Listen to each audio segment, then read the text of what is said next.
अस्सलाम वालेकुम दोस्तों, आज की कहानी का नाम है रिज़्क नेमत। अहमद 7वीं जमात में पढ़ता था। इसको दाल और सब्जियां खाना बिल्कुल पसंद नहीं था।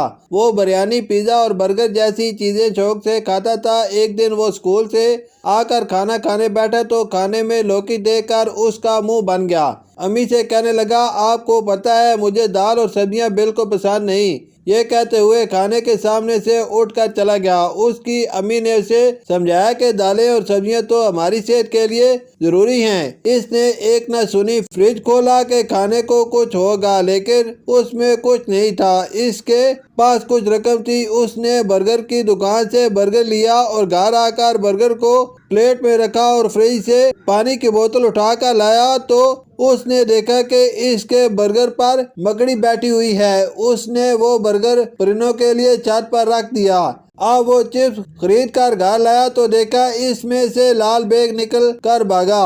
भूख के साथ साथ इसका गुस्सा भी बढ़ रहा था। इसने बिरयानी खरीदी तो इसमें से बाल निकल आया। आखिर उसने जलाकर फ्रिज में देखा तो इसमें ककड़ी का छोटा सा टुकड़ा मौजूद था। इसी ककड़ी का टुकड़ा जैसे खाना तो दूर की बात, हाथ लगाना तक पसंद नहीं करता था। इसको वो बेसब्री के साथ खाने लगा, लेकिन फौरन इसे एहसास हो गया कि वो तो खराब हो चुका है। वो मायूस होकर बावर्ची खाने के दरवाजे पर ही बैठ गया। जरा देर बाद उसकी अम्मी वहां से गुजरी और पूछा, बेटा क्यों यहाँ बैठे हो, क्या बहुत भूख लग रही है? इसने उदासी से सर झुकाकर तमाम हाल अम्मी को सुना दिया।